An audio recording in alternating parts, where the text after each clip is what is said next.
Hey, basketball fans, welcome back to Tips and Streams, your go-to spot for the hottest NBA regular season predictions. I'm Kokan, and I'm here to break down today's matchups and give you the edge you need to make the best bets. Before we dive in, make sure you hit that subscribe button and like this video. Your support means the world to us. Remember, our channel has no sponsors and relies solely on the love and support of viewers like you. Even a small donation by pressing the thanks button under the video helps us keep bringing you top-notch content every day. Don't forget to share this video with your friends and fellow basketball enthusiasts. And we love hearing from you, so drop a comment below and let us know what you want to see in our forecasts. Your feedback helps us improve and bring you the content you crave. Let's jump right into today's NBA predictions. We've got some exciting games lined up, so stay tuned and let's get that winning streak going.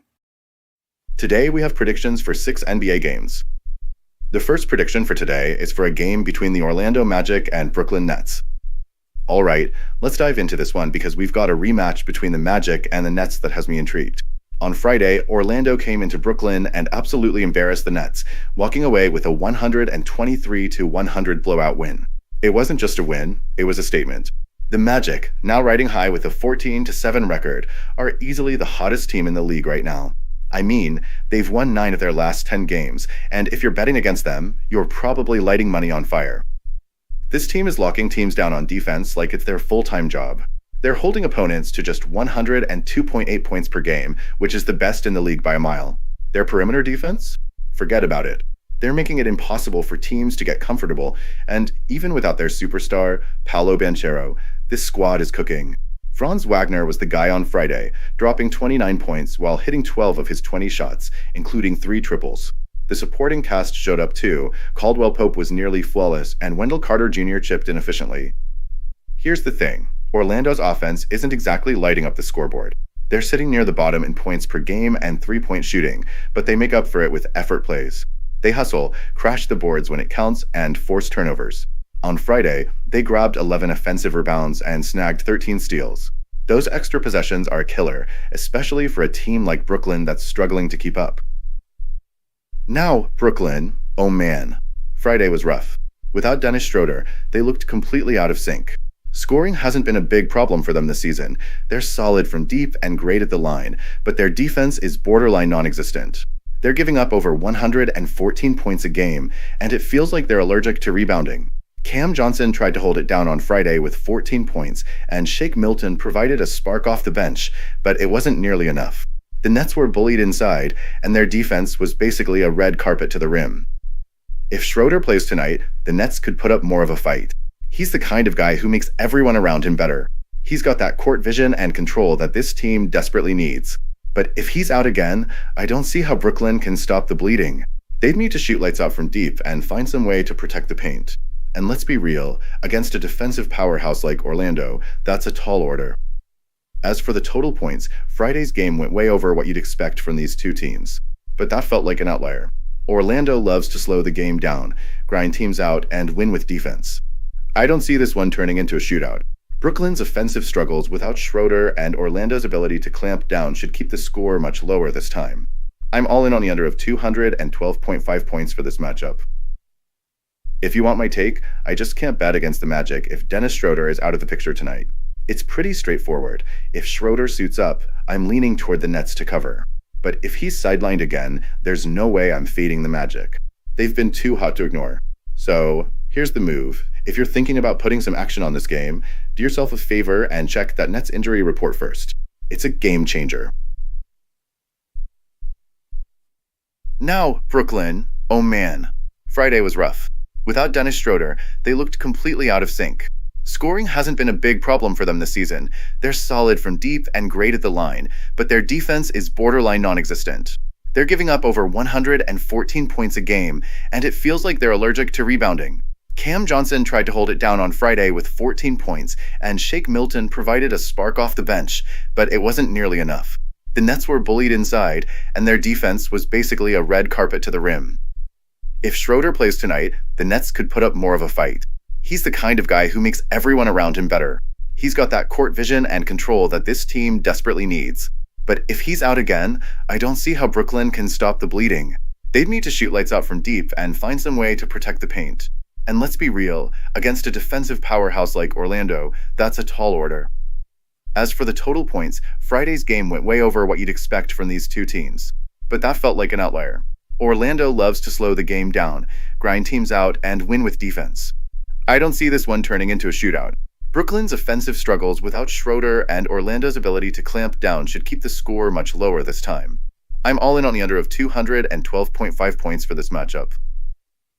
If you want my take, I just can't bet against the Magic if Dennis Schroeder is out of the picture tonight. It's pretty straightforward. If Schroeder suits up, I'm leaning toward the Nets to cover. But if he's sidelined again, there's no way I'm fading the Magic. They've been too hot to ignore. So, here's the move. If you're thinking about putting some action on this game, do yourself a favor and check that Nets injury report first. It's a game changer. The thing with Memphis is that they've been unbeatable at home. With a 9-3 record on their home floor, they've been taking care of business, and they've done it against teams Indiana has struggled against. They've blown out the Pistons, cruised past the Blazers, and handled the Bulls on the road. Even when they've faced tougher competition, like the Nuggets, they've held their own. This team is clicking on both ends of the floor, and their fast-paced style is overwhelming opponents. Speaking of pace, that's where this game gets interesting. Both of these teams love to push the tempo. Indiana plays at the 8th fastest pace in the league, and Memphis ranks 3rd. That means we're looking at a high-scoring affair. Over their last handful of games, the Pacers have been putting up 114 points per night, but the Grizzlies are scorching Nets with 129 a game in their last 4. When you combine those numbers with shaky defenses on both sides, it's hard not to love the over on total points. From where I'm sitting, this game has the Grizzlies' domination written all over it. They're healthier, deeper, and playing with more confidence than Indiana right now. The Pacers just haven't proven they can keep up, especially when they're out of their comfort zone on the road. Memphis should take full advantage of their home court edge, and I wouldn't be surprised if this one gets out of hand early. If you're looking to bet, I'd ride with the Grizzlies to cover a 7-point spread and total points over 241.5. This matchup should be a track meet, and I don't see Indiana keeping pace with Memphis's firepower.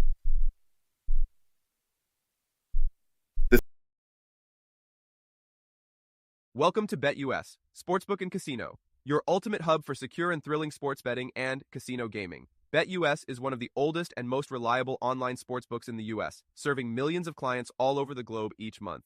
BetUS, trusted for over 30 years, offers huge welcome bonuses, countless betting options, and many deposit and payout methods. Depositing funds is a breeze and safe, with a minimum deposit of just $10. Payouts are fast and hassle-free, beginning at only $50.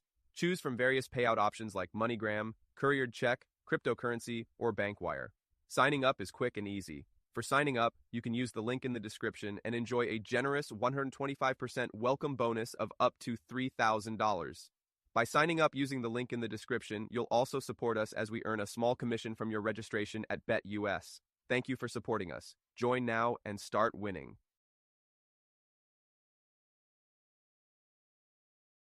The third prediction for today is for a game between the Boston Celtics and Cleveland Cavaliers. This is shaping up to be a monster matchup between two Eastern Conference heavyweights. The Celtics and Cavaliers are going head-to-head, and the stakes couldn't be higher. Both teams are at the top of their game, but I think Boston has the edge here. The Celtics are on a 7-game tear, and they're looking like the squad that lifted the trophy last season. They're firing on all cylinders offensively, and with Kristaps Porzingis back in the mix, they've got even more firepower to lean on. Tatum and Brown have been putting up their usual star numbers, but it's the supporting cast that's really shining right now. Pritchard has stepped up in a big way, and his confidence is rubbing off on the rest of the bench. On top of that, Porzingis has looked sharp since returning, his efficiency is off the charts, and he's providing a much-needed presence inside. Sure, Derek White's injury throws a wrench into things, but with Drew Holiday capable of stepping up, I'm not too worried about them missing a beat. On the flip side, Cleveland's had a wild ride recently. They're coming off back-to-back losses to the Hawks, which is surprising given how dominant they've been. Donovan Mitchell and Darius Garland have been lethal all season, and Jarrett Allen is a beast on the boards, but those Atlanta games exposed some cracks. Their defense has been shaky, and when the shots aren't falling, they're vulnerable. That said, you can't sleep on their shooting. Cleveland is the best in the league from deep, and if they get hot, it's lights out. For me, this game comes down to who controls the pace and wins the battle on the glass. Neither team is particularly strong on the boards, but if Boston can limit Cleveland's second-chance looks, it'll go a long way. The Cavs rely heavily on their shooting, and Boston's perimeter defense will be key. I think the Celtics have the personnel to disrupt Cleveland's rhythm, especially with Porzingis anchoring the paint and Tatum doing his thing on both ends. Before I wrap this up, I need to get something off my chest. The Celtics aren't exactly at the top of my favorite teams list. But let me tell you, this matchup feels like one of those games where Boston just makes a statement. Love M or not, they've got a knack for showing up when the lights are brightest, and I can't see that trend breaking tonight. Cleveland might make it interesting early on. They've got the talent to keep it close. But when it comes to crunch time, I think Boston's going to show why they're a cut above. The Celtics' depth is no joke, and their ability to stay composed in tight spots sets them apart. Whether it's Tatum taking over, Brown doing his thing, or Porzingis making his presence felt, they've got the tools to close this one out. I'm sticking my neck out here. Boston takes this one convincingly and cements their spot as the real deal in the East.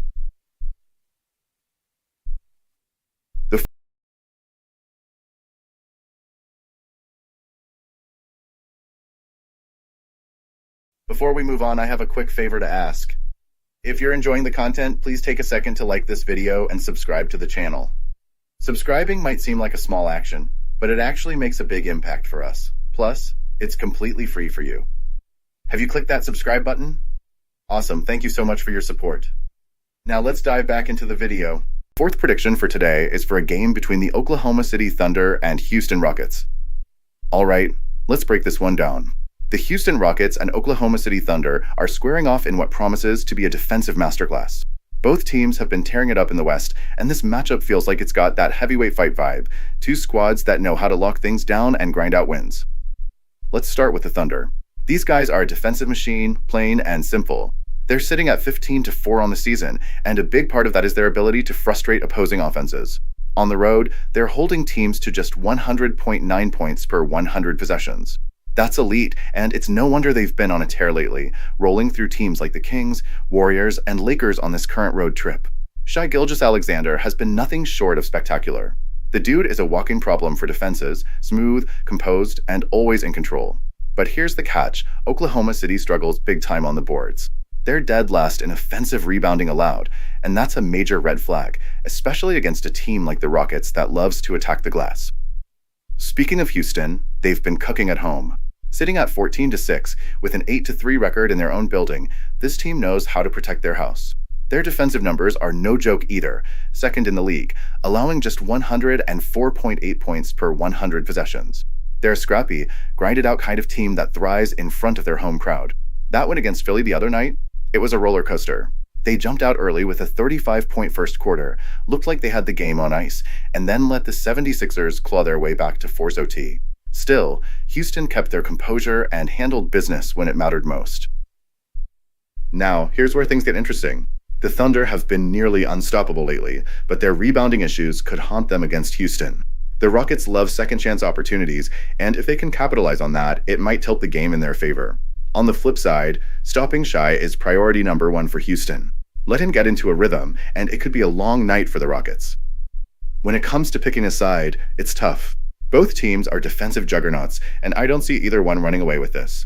That's why I'm looking at the total instead. The number is set at 222.5, and honestly, that feels a bit high given how these teams play.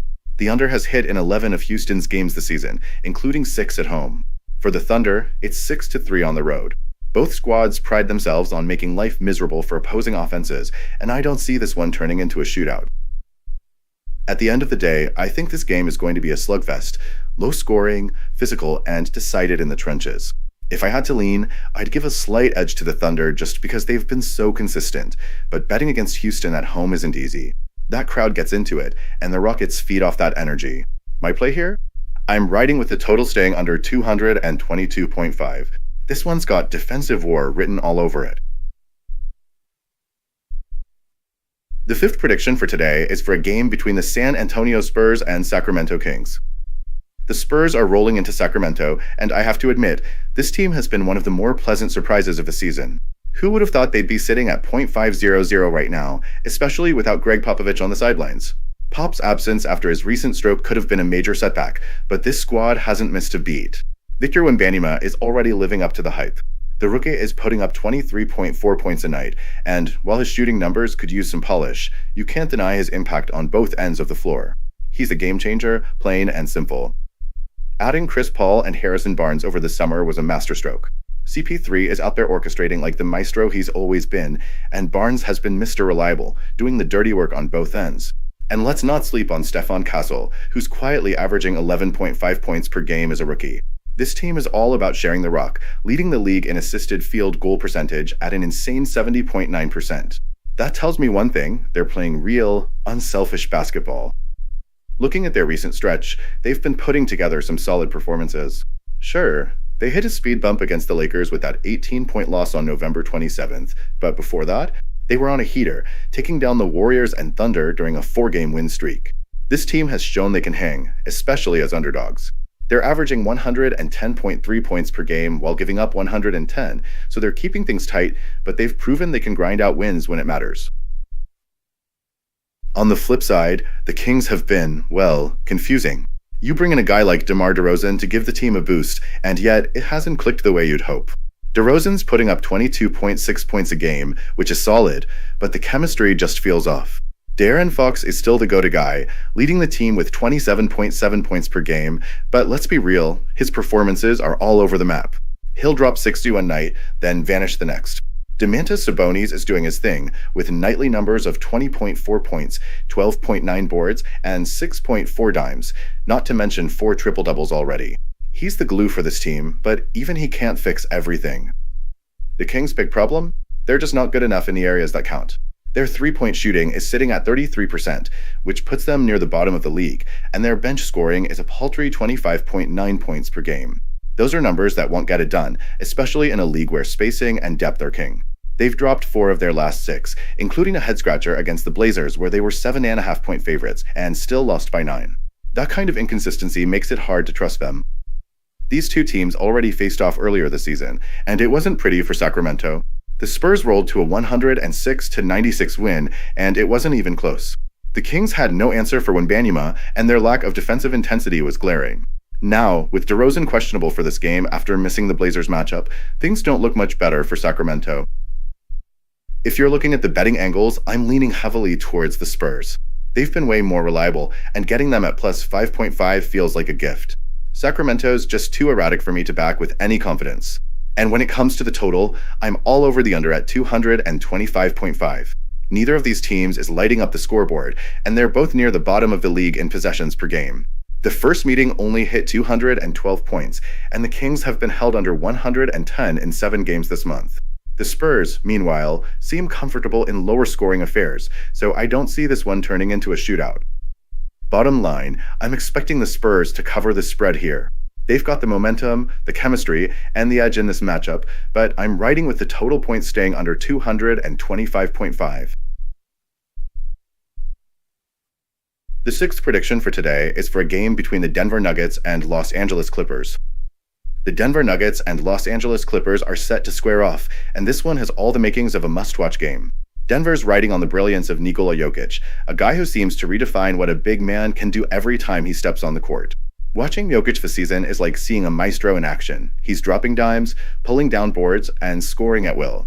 He's in MVP form, no question about it. But here's the kicker: he can't do it all alone. Jamal Murray needs to step up. He's been shaky, putting up just 18.1 points a game, and the efficiency hasn't been there. If Murray finds his groove, Denver could start looking like a serious contender again. One bright spot for the Nuggets has been Christian Braun. He's taken on a bigger role after Kentavious Caldwell-Pope left, and the kid has shown he's not afraid of the spotlight.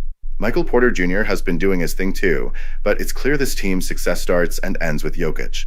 They've got the 6th best offense in the league, averaging 117.1 points per 100 possessions, but their home record is a head-scratcher. At 5-4 in Denver, they haven't been as dominant as you'd expect. Losing to teams like the Knicks and Mavericks at home? That's not the kind of energy you want from a reigning MVP-led squad. On the other side, the Clippers have been punching above their weight. Let's face it, without Kawhi Leonard and with Paul George no longer in the mix, nobody expected them to be 12-9 at this point. But here they are, scrapping and clawing their way to wins. Norman Powell has been a revelation, leading the charge with 23.3 points a night. The dude is playing like he's got something to prove. And then there's James Harden. Say what you want about the beard, but he's been filling up the stat sheet: 21.5 points, 8.8 assists, and 7.1 boards per game. He's running the show and keeping this team competitive. Ivica Zubac deserves some love too. The big man has been cleaning the glass like a machine, snagging 12.6 rebounds a game while adding 15.7 points. He's a major reason why the Clippers lead the league in defensive rebounding percentage. Plus, their defense as a whole has been rock solid, ranking 5th in the NBA. They've been locking teams down, holding opponents to just 108.5 points per 100 possessions. Now, let's talk about what's at stake here. Denver is coming off a win against the Jazz where Jokic put on another clinic, but they've been all over the place lately, splitting their last 8 games. The Clippers, meanwhile, have been lights out at home, winning 4 straight in their building. They've held teams like the Kings and Warriors to under 100 points in that stretch. But on the road? Different story. They struggled to bring that same energy.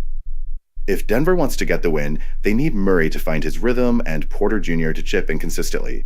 Jokic will do his thing, it's what he does, but he needs a little backup. The Clippers, though, have their own game plan. Zubac has to make life tough for Jokic, which is easier said than done, and Powell and Harden need to keep carrying the offensive load. When these teams met earlier this season, Powell went nuclear with 37 points, and the Clippers stole the win. But that was then, and this is now. Denver has tightened up their game, and Jokic looks even more locked in. Honestly, I don't see a repeat of that happening. Jokic has this uncanny ability to put the team on his back when it matters most, and I'm betting he does it again here. The Clippers have been impressive, but this feels like a game where Denver asserts themselves and reminds everyone why they're still a force in the West. I'm rolling with the Nuggets to get it done. Jokic is just too good, and with some help from his supporting cast, I see them picking up the win at Clippers home court. Anything less, for me, would be a shocker.